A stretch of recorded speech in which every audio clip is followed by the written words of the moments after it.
Like అక్కర్లేదు, subscribe అక్కర్లేదు. మీరిచ్చే కామెంట్ మాకు చాలా ముఖ్యం. దయచేసి కామెంట్ చేయండి. ప్రభుత్వ పాఠశాలను ఎక్కువగా అభివృద్ధి చేసిన నాయకుడు ఎవరు? జగన్, చంద్రబాబు. వైఎస్ జగన్మోహన్ రెడ్డి పోసాని కృష్ణమురళి విషయంలో చేసిన వ్యాఖ్యలు రాష్ట్ర రాజకీయాల్లో సంచలనం సృష్టించాయి అనడంలో సందేహం లేదు. గతంలో వైఎస్ఆర్సీపీ గట్టి మద్దతుదారుడిగా విమర్శలకు ఘాటుగా సమాధానం ఇచ్చే పోసాని అరెస్టుపై జగన్ స్పందించిన తీరు కేవలం ఒక రాజకీయ ప్రకటన మాత్రమే కాదు, దాని వెనుక లోతైన రాజకీయ వ్యూహం దాగి ఉందనే చర్చ ఇప్పుడు తెలుగు మీడియా వర్గాల్లో రాజకీయ పండితుల మధ్య విస్తృతంగా జరుగుతుంది. పోసాని కృష్ణమురళిని అరెస్ట్ చేసిన వెంటనే జగన్ ఆయన సతీమణి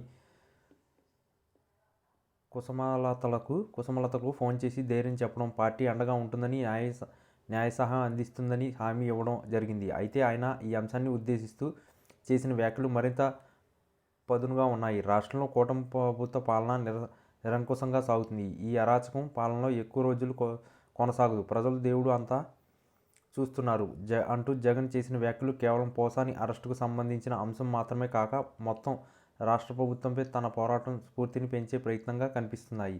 సార్వత్రిక ఎన్నికల్లో ఓటమి తర్వాత మాజీ ముఖ్యమంత్రిగా ఉన్న జగన్ ప్రతిపక్ష పాత్రను గట్టిగా పోషిస్తున్నారు. ఈ నేపథ్యంలో తమ పార్టీ నాయకులు, కార్యకర్తలపై జరుగుతున్న అరెస్టులు, కేసులను ఆయన రాజకీయ కక్ష సాధింపు చర్యలుగా ప్రజల్లోకి తీసుకెళ్లేందుకు పోసాని ఉదంతాన్ని ఒక అంశంగా మార్చుకున్నారని చెప్పవచ్చు.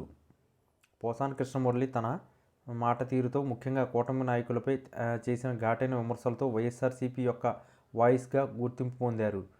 ఇప్పుడు ఆయన అరెస్టును ఖండించడం ద్వారా జగన్ తన కార్యకర్తలకు, నాయకులకు ఒక స్పష్టమైన సందేశం ఇచ్చారు. కష్టకాలంలో పార్టీ మీకు అండగా ఉంటుంది. ఈ వ్యాఖ్యల వెనుక ఉన్న మరో కోణం ఏమిటంటే, కూటమి ప్రభుత్వంపై నిరంకుశ పాలన అనే ముద్ర వేసే ప్రయత్నం, ప్రజాస్వామ్యంలో భావ ప్రకటన స్వేచ్ఛకు భంగం కలిగిస్తున్నారనే విమర్శలకు బలంగా ప్రజల్లోకి తీసుకెళ్లడం ద్వారా అధికార పక్షంపై వ్యతిరేకతను పెంచాలని జగన్ లక్ష్యంగా పెట్టుకున్నట్లు తెలుస్తుంది. పోసాని లాంటి ముఖ్య వ్యక్తి అరెస్టు సహజంగానే మీడియాలో దృష్టికి ఆకర్షిస్తుంది. దీన్ని ఉపయోగించుకుని ప్రభుత్వం తమ రాజకీయ ప్రత్యర్థులను అణిచివేయడానికి పోలీసు వ్యవస్థలను వాడుకునేందుకు, సందేశాన్ని బలంగా వినిపించేందుకు జగన్ ప్రయత్నిస్తున్నారు. ఈ వ్యాఖ్యలు ప్రతిపక్ష నేతగా ఆయన తన పాత్రను ఎంత శక్తివంతంగా పోషించడానికి సిద్ధంగా ఉన్నారో తెలియజేస్తున్నాయి. మొత్తం మీద వైఎస్ జగన్ చేసిన ఈ సంచలన వ్యాఖ్యలు కేవలం పోసానిపై సానుభూతి మాత్రమే కాదు, రాబోయే రోజుల్లో రాష్ట్ర రాజకీయాలు మరింత వేడెక్కుతాయనడానికి, అధికార పక్షం, ప్రతిపక్షం మధ్య పోరాటం మరింత తీవ్రతమవుతుందని స్పష్టమైన సంకేతానికి రాజకీయ విశ్లేషకులు అభిప్రాయపడుతున్నారు. జగన్ వ్యాఖ్యలు ద్వారా వైఎస్ఆర్సీపీ కార్యకర్తలు నైతిక స్థైర్యం పెరిగినప్పటికీ ఈ అంశం రానున్న రోజుల్లో రాజకీయంగా ఎట్లాంటి మలుపులు తిరుగుతుందో వేచి చూడాలి. దీనిపై కూటమి ప్రభుత్వం తరపున కూడా ప్రతిస్పందన తీవ్రంగా ఉండవచ్చు. ఈ పరిణామం గురించి మీరేమనుకుంటున్నారు? ఇది రాజకీయ విపరీతాలపై ఎట్లాంటి ప్రభావం చూపుతుంది అని మీరు భావిస్తున్నారో తెలుసుకోవాలనుకుంటున్నారు.